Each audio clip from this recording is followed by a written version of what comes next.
Yes, I need thee, that thighs, that breast, but especially that mind that fills me with infinite wind.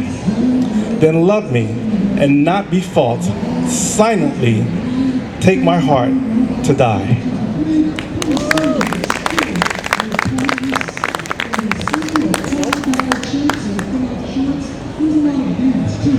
Next one is called Now You Know.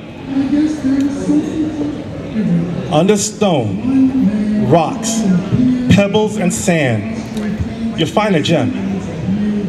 It will be covered by dirt, smut, crimes, and rumors, yet still a gem. At that time, it would not be shape, shine, or sparkle, nor speak, but yet it would state that it is a gem. But after the process is over, after you skinned it, edged it, polished it, and lastly, weigh it, you think it's more valuable to you than it is to itself. To itself, it has always been a gem.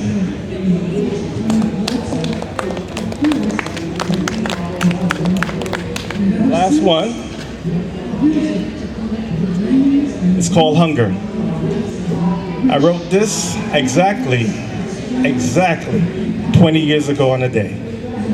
I went to sleep hungry because I had no money back then on my birthday. Happy birthday! Thank you. It's called Hunger.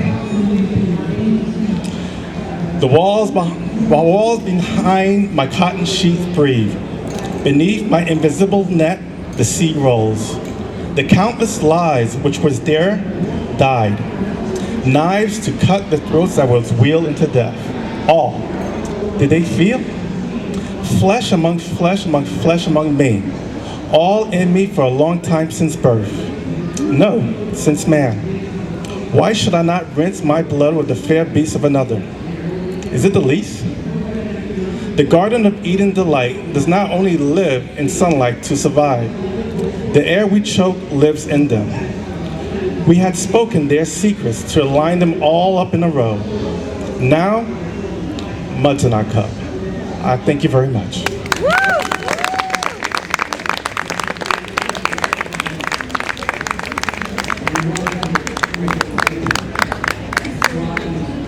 Can we give one more round of applause for the New York Writers Workshop? So many incredible readings. I'm having such an amazing time with you guys this morning, now afternoon. Next up, I'm so thrilled to introduce Easy Paradise. Easy Paradise is going to be a slot hosted by Matt Proctor. I got their first zine, a little chapbook a few years back. It's still on my shelf. It's a favorite. They have new chapbooks that they're going to talk about. Special shout out to Yorty, who's also reading, and I usually spend New Year's Day at the church in the Bowery cooking chili for the New Year's Day Poetry Festival with him. So it's very fun to see everyone in the summer. But give it up for Matt Proctor and Easy Paradise. Thank you to the New York Writers Workshop.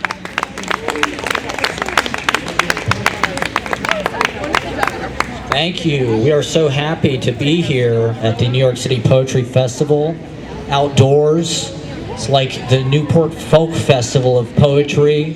It's the Super Bowl of poetry. I look forward to this day every year. Thank you to the committee, the people that book it and everything for allowing us to host. I think I've been coming to this for 10 years. I think I maybe was at the first one. And we've done a number of readings over the years, and it's nice because they just kind of let you get involved, and that's kind of our way of doing things. And today's reading, we really got a treat. We have two of New York City's finest poets and certainly unacknowledged legislators of the world, downtown New York poets. Having them read together, I think, is really, really an amazing opportunity because the work kind of interrelates and speaks to each other, and their careers and the lives have been kind of inspirational to me in my own life as far as how to live a life as a poet, how to make work just how to do it, and so we're going to have Greg Masters and Don Yorty. The way this is going to go down, basically, I'm going to say a few words about Greg. He'll come up to read. Then I'll say a few words about Don. He'll come up to read, and maybe at the end, I might read a short piece. But I wanted to start by just acknowledging that we're on Lenape land. Governor's Island's original name was Pagank, which means Nut Island. And it's been basically a military installation since the Revolutionary War. So I just wanted to acknowledge that. I wanted to say a few words about Greg's work. He's got books for sale, first of all. It Wasn't Supposed to Be Like This is really a masterpiece. Particularly, I wanted to talk about his poem, My East Village. It's really an amazing piece of craft, and it's kind of classical and modern at the same time. It speaks in a very colloquial kind of voice in contemporary American kind of speech patterns, but it has a classical form. It's 8-syllable lines, and the count is there. I think the stanzas are 8 lines. So it's almost like a Byronic. I think Don Juan is octaves, and the poem sustains this the whole time. It's really an amazing, and it's all information about the East Village, the poets, Ted Berrigan, Jim Brodie, Lewis Warsh, and Bernadette Mayer. Both Greg and Don knew Bernadette Mayer and Lewis Warsh. And I did want to dedicate today's reading to Lewis Warsh. He passed away last year. He's definitely a great poet, underread for sure. He's major. He's a major poet. Both Greg and Don knew Lewis Warsh, and I think you kind of see that in the work. But it's punk rock. It's edgy. They both studied and attended readings and gave readings at the Poetry Project. Greg had a great magazine called Mag City, which is one of the best Mimeo magazines ever. James Schuyler, Alice Notley. It's really an amazing. So if you can ever find, I think there's PDFs online. But anyway, Greg's got books. He's going to read some new stuff. So let's have a big round of applause to welcome Greg Masters, everybody. Yeah.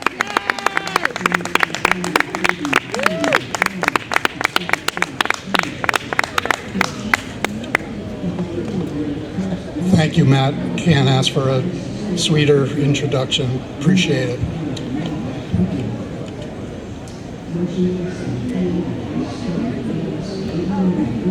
So thanks to Matt and Easy Paradise and Meredith for helping out. And I'm happy to read with my good friend Don and Matt. Detective novel. No problem getting past the night watchman. He sauntered through with his delivery order as if he were legitimate, lifting the bag up to the guard as if flashing a badge for all the world to see. Continuing on his way to the bank of elevators and on up to the 7th floor. Past 11 p.m., there was little chance anyone would still be in any of the offices, and the quiet hallway welcomed him, the opposite of astonishment. I could turn around and it would be over, he thought, but didn't. If I could cry. My friend Annabelle is good at crying. In each of the last 3 Zoom readings I caught her on screen, she choked up on a word or two, and I happened to know she cried listening to the latest Dylan song, the one about JFK that's an elegy for our nation's past 50 years. And after her dog died, understandably, she wept for 2 weeks, per a comment she left on a Facebook post. Someone else's dog had died. This all in the past 6 months. So when we spoke on the phone earlier and covered this territory, I would have asked her response to the events of Wednesday, January 6th, but she was pulling up to her destination, so our chat resolved for the time being. To Loy. Loy is a friend. What's her name? Loyanne. To Loy, who would instruct their child to kill the insects crawling on paths of Governor's Island, and when informed their larvae that will become ladybugs react with anger at you, who'd merely presented the young girl with an option to her father's teachings of gratuitous slaughter. And I'm not a praying man, but in your case, I make this entreaty to Jesus, Buddha, Muhammad, the God of Abraham, and all the ancient gods. Please restore Loy's sense of smell after her bout with COVID-19 left her bereft of olfactory sense. She is deserving.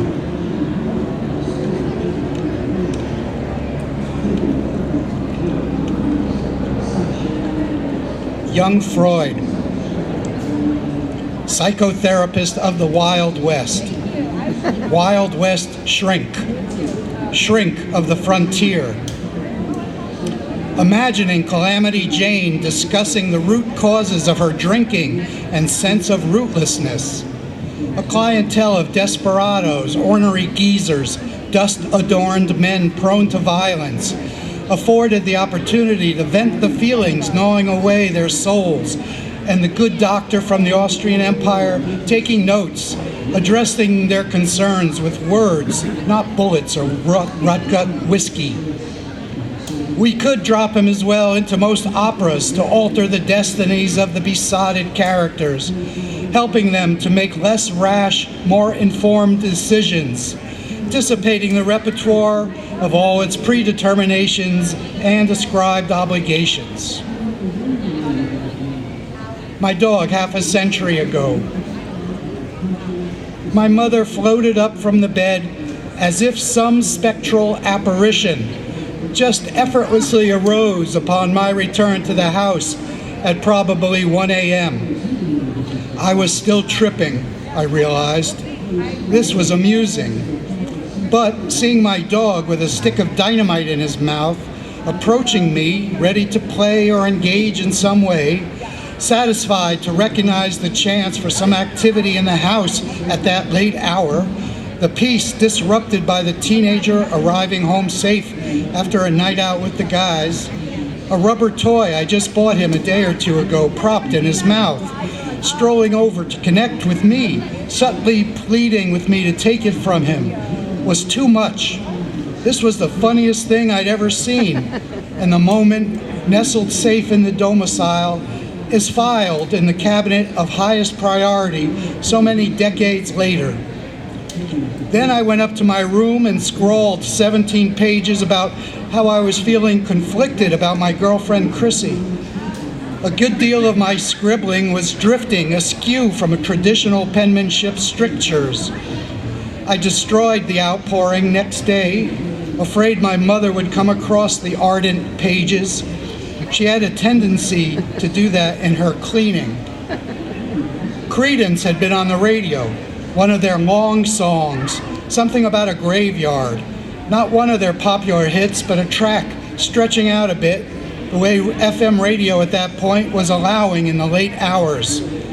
Graveyard Train, thanks Google. Not too many commercials, amicable DJs who seemed closer to our value system than parents. Border town. Good day, evening to you. It's wonderful to be here with you in this church basement, back room of a bar, storefront, alternative space, White Horse stage on Governor's Island.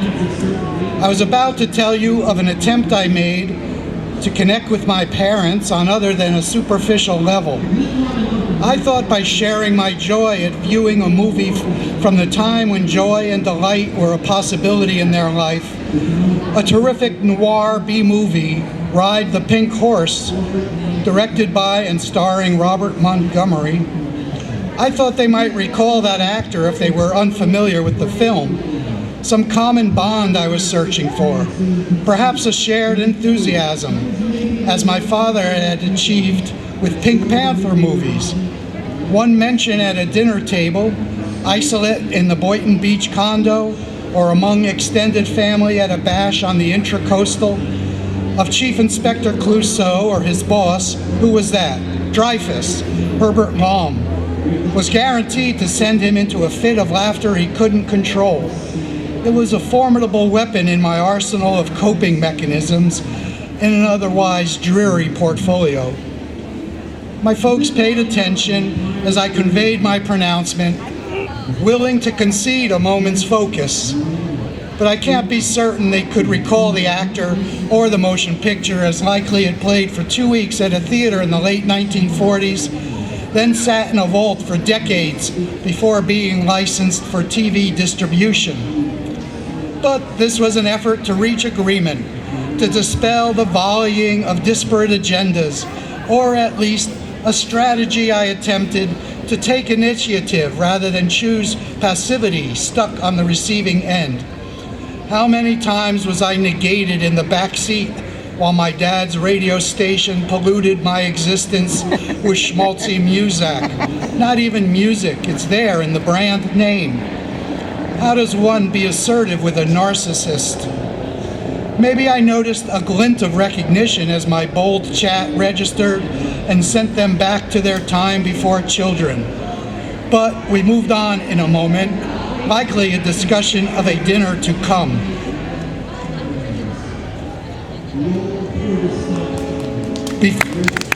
Thanks. Before it gets tragic.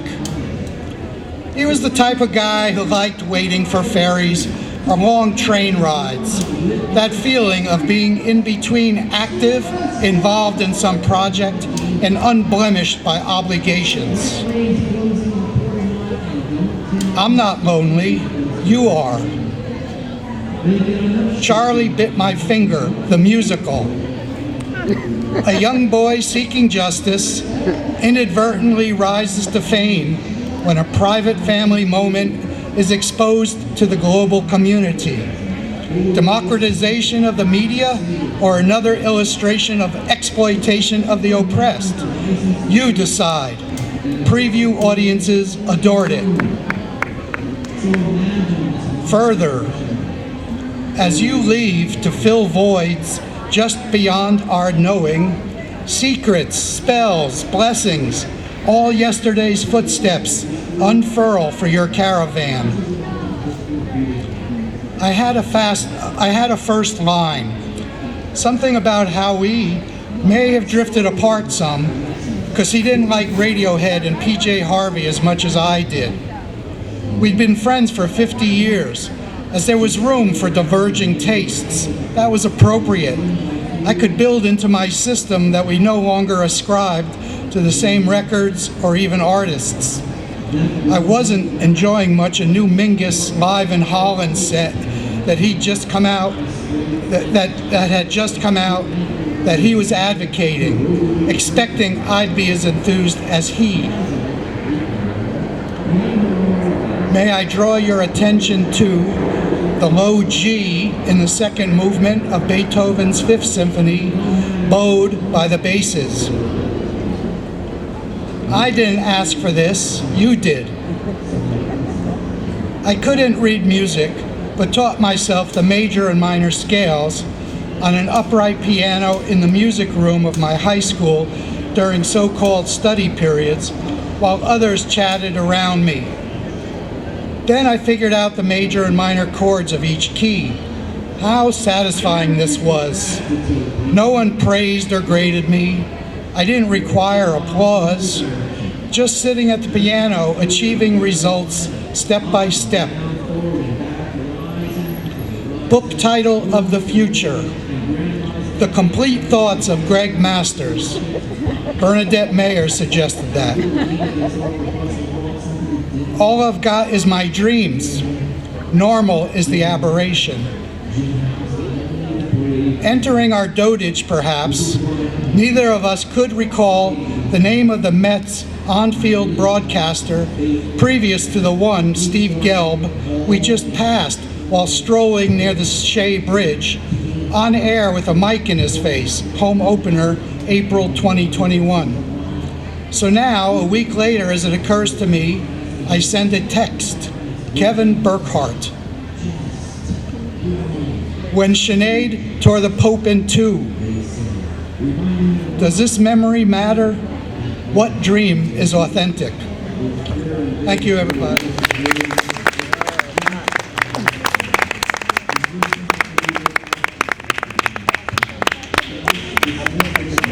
Greg Masters, everybody.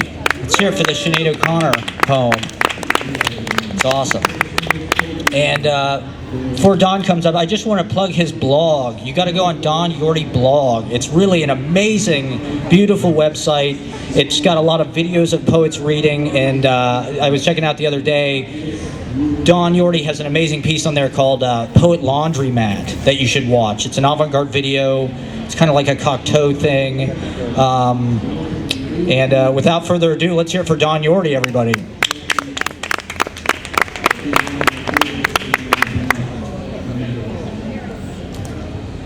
Thank you, Matt, Meredith, Greg. We're going in alphabetical order, so I'm last.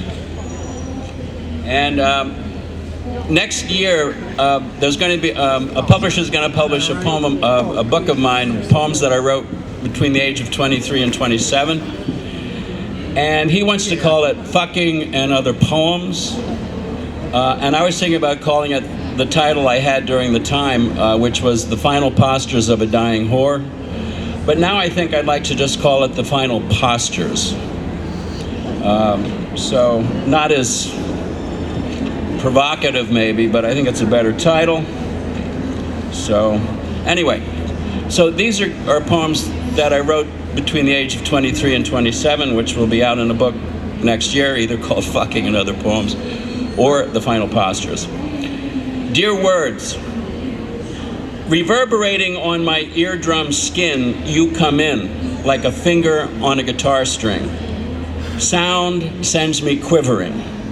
Some places hands can't go. You touch the soul. But I'm not saying hands can't talk or what is meant can't be felt. Once I saw a deaf boy put his hand on a stereo speaker and snap his fingers to the beat emanating on his fingertips. For John Keats, I think that I'm a candle whose flame stays round the wick, whether set in one place or carried, never wavering an inch from where I've always been. I hold out my hand like you did. When I'm happy and look at it, it's not the same I see sadly, desiring, or when I'm tired. It changes with my feelings, which usually I don't notice, like light and shadow pass over the day, revealing as the morning sun obscured by clouds or tears. When you vanished, did all vanish? With a change of heart, I changed the world. At the grave of Walt Whitman. I was in Philadelphia and crossed the bridge to Camden. I'm satisfied, I said. There's grass growing here, and I no longer care what anyone might think of me or what the future holds or when and if comes money. I heard you speak. You are not dead, nor have I lived more than I lived when you first spoke. I kneel down in the grass, slide out some blades to chew. I've read you, know your caress, and see out in the void your hand still is, trembling for my touch. Walt Whitman, you're the spit, green along my lips. Help me to trust in it. Oh, thank you. To a virgin. As you weep, so shall you learn. On being entered, first it burns. It all depends which way you breathe, whether you come or whether you bleed. Uncle. I have an uncle who builds houses, and he tells me I don't write poems, that what I write is vile and useless, not good for anyone. There was a time I believed him, his words aloud crippling all mine, until I saw a words aboard, each nail succeeding nail. Something comes, even if quite small, and finds shelter there. At the Duchamp exhibit. I was at the Duchamp exhibit 1973 in Philadelphia when they opened up the Duchamp section of the museum. I was just down there. Great museum, as always. At the Duchamp exhibit. I don't want to only come, look at what's accomplished and already done, but end all words, all objects inanimate, nailed and hung in the eyes of anyone, without game or shameful need. Write the last poem, me, then nothing more, I'll simply leave. Unnoticed among the canvases, the peephole where a cunt is, with a waterfall and lantern. The water snake. No, I'm not going to read that one. I think it's going on too long now. From the poem Fucking, which is in the book, it takes about an hour to perform. I used to perform it. This is from the fourth section of Fucking. It's I go into the forest.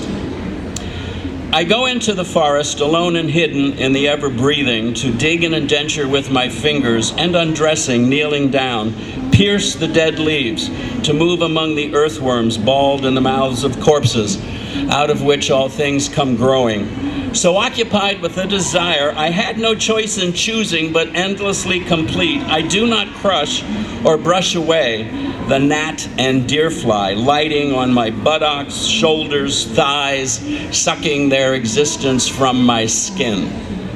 I let them, knowing I am nothing more and nothing less than a sustenance for others needing what they have no choice in choosing. I clutch the grass with tightened fists and kiss the orb that held my birth and holds my death, spinning me through the universe toward universes limitless, as one slender vine of wild rose comes to scrape along my ribs. Place of the rocks.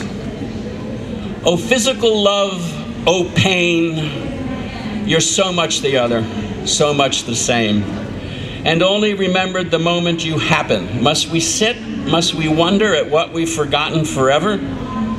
Flesh, perhaps, is death. Of breast and skull I've tasted, and yet remain unquenched, though there's something in the breath that does sustain and keep me. And the future, one of three: mouth, vagina, or a wound. Never comes, then came too soon. Among the tombs we kiss, we parted. A little Greek mythology here. Tiresias remembers. I was on my way to Corinth in the process of pushing a bough of pomegranate from my path when there she was, Athena, covering her breasts and running out of the pool. As for what's come, this gift in my eyes stead that lets me see what isn't yet. It's like Arachne's thread about my neck when she falls and is still living, not yet that eight-legged thing weaving on the daisies in the evening. So delicate and golden this thread is, it might have been touched by Midas that thinly, yet holds me completely as an oar slave to the bench. To the most awful thing I find I'm wed. In it I see no end, only smoke and a sailing. A smoke not perfumed as Delphi's risen, but a smoke from a pyre full of mourning that drifts along a shoreline where dead fish and fish lie gasping, lifted and forsaken by the slow storm, left upon the sand and foam unsinking, and the wormwood, wood, and bodies severed among the dune grass and the violets are rank, all rotting, and the sailing is a sailing where the furies fly impaling. Indeed, there was no choosing, and though they'd think me mad, with dung and my dread I covered my head before them prophesying. My brothers, I said, we are already dead, and the wall of Thebes stands shaking. And one more. And thank you everybody for being here. It's really great. This is the first time, believe it or not, I've actually read here, and I'd like to thank Matt for asking me. Sometimes I'm kind of out of the loop, but I'm, oh, and also, if anybody's got to pee, behind that brick house over there, there's 2 porta potties. I'm 72, and whenever I get to a place, the first thing I check out is, where is the toilet? And there's 2 back there. And once you get inside, smoke a little weed or something. So, anyway. Oh, pretty self. A snake curled in the sun feels my shadow come and goes, ripples over stones. The stream falls down and oozes out of moss and mud where a deer stepped. No, I won't pick this violet. Let it clutch the cracking rock, blue out of yellow from a black dot. When I leave these woods to work and stammer or say 2 words at once, I'll think of it and stop. Thank you very much, everybody.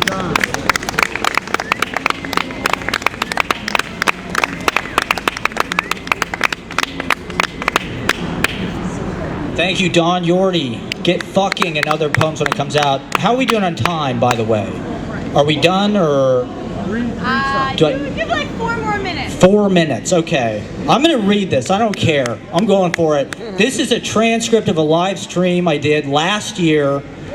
So this is YouTube generated transcript of something that I said. It's called Oral Novel. I have to turn off the waiting for you down. So, hey, done, I saw, buddy, how's everybody out there? Happy Sunday morning. From too much salt, too much salt.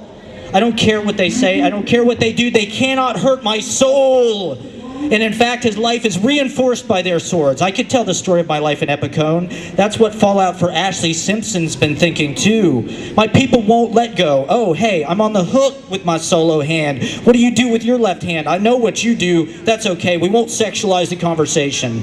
I wish I could talk to you on the phone. I wish I could talk to you. Oh, decided is so. Don't think too much. We're going to have World War IX. You know that everybody understands the seriousness of the gravity of the political situation we're in. I'm sure. Do I need to talk about it? It's a great vlog, 1913. I like entertaining, but people just want to hear music. You know, when they hear music, they want something. The only podcast I ever hear of is I got an interview. I like doing interviews. I like answering questions. I like interview questions. I like to talk about my work. I like my approach. I like to disconnect. I like that better than the work itself in a lot of ways. I'd say that is the technique. The technique's what you get on TV. One of the children nobody wants to hear, you fucking told me. O is 2. The song is now. It's always coming out. It's going to show, not just so, all the way through the other side. She's so no, I have no survival skill. My constructions are elementary at best. We're in my comfort zone, piece of shit.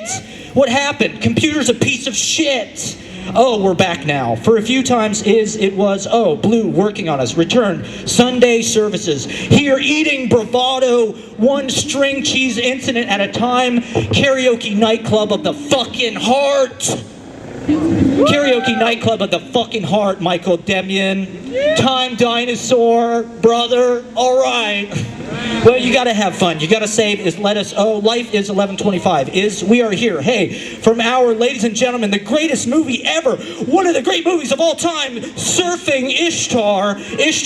Hi, everybody. I'm Matt Brocker. It's Sunday morning. CPS this morning. We got some great guests. Charles Carroll on the road in America. It's not worth it. That was my big conclusion. Blowing ears out of this fucking place. We're on an island. I'm on a boat. I always fall asleep watching silent movies. I want someone to love me for my love. The ones I write and the ones I don't. I don't like the stocky awareness of my town. I'm just trying to figure out what it all means. Well, if you ask me my profession, I'd say, but I've got an awful lot of good, ideas. You know, it's not my fault the society doesn't prioritize. Now, if they just let me run things, New York City, frankly fabulous for mayor, write it in. That's right. I'll fix the whole damn town. I'll fix it. I don't mean retribution type way. I hear they got a different syntax on the other when you could. Well, that is the fucking point. This is not about the enjoyment of anybody else but the government. I'll take my tax dollars and I'll figure out what I want to pay. Thank you very much. Thank you, Uncle Sam. Thank you, Aunt Sally Mae. I was able to buy my first house today. I went down to the Remax dealer. She said hi to me. I said, she is a very friendly woman. And it wasn't closing ceremony. I said, it's a very friendly man. Jen is praying to me. We can't talk about my suits. What we just accepted, it didn't we are accepting it. We're normalizing it. Try to play mellow. I try to play cocktail quiet outside. The interrogative number. Pretty good. We're almost done. My city is dreaming of Kentucky nights. The man on the next damn track, time that next time. I was blinded by the architecture of the city lights. I was opening my eyes in the middle of the night. I want to get all that I came back with nothing in my head. Then I got that help. Check it, make me feel real good. $600 a week. Make it all right in this fucked up time. Psychological damages from this shit we're going through. What the fuck is this? How are we gonna live with it? Oh, people don't know what they're supposed to do. Could kill your man. Me, I'll protect this house. Do the magic ritual to keep the bad spirits out. Yeah, I got the watchful eye hanging on my door. I'm never moving out. I don't trust this town. I don't trust these people. Want to protect myself and the family members in my house. Want to protect my loved ones. I could hold you, everything you do, every single day. You know I'm thinking about you. You know you're going to rise. I just don't know. I don't know what to do. New this face news. It happened 100 years ago. It'll happen again. It'll happen 100 years from now. It happened way back when. Just exercise your total freedom of elasticity of mind. Good words however you want in time. I'll do 45, I'll do 50, I'll do 55. I can stretch for time. Time is the essence of a pleasure I feel in my body. Time moves through the liquids of time. I'm swimming through the chlorine. I'm swimming through the chlorine. And it's cleaning out my eye. I'm singing songs of beaches. Porch in Johanna, Ohio, by the big wall of the creek where Three River Stadium and the softball fields go, the public field, the public pool, they plowed into the mode out in Valley View where Grandma grew up. She's ashamed to live by the White Castle truck, but it's who we are. We're hillbillies, and it goes deep. We're living on the bottom, trying to act like we're on top of the world. You gotta have fun while you can until the last possible second. You gotta do what you can. You gotta live your life. You gotta work inside. What are you driven to do? What stimulates you? What's your passion and purpose? Living for others, helping others achieve happiness and safely putting them before you. Not just your family, your community. That's my message in this song. Go volunteer at a community recreational. Get out on the streets and protest while you still can't. Arrest the cops who killed Beyonce. What are they waiting for? Black Lives Matter. Get out in the streets and say it loud. Do what you can with your white skin. Put your body in front of those who may be at greater risk than you. Use your privilege to dismantle systems of power. Use the patriarchal tendencies to dismantle all the males. The phallic metropolis, Sodom and Gomorrah. Ride your bike everywhere. Recycle cans and batteries. Sunday service, everybody. Hallelujah.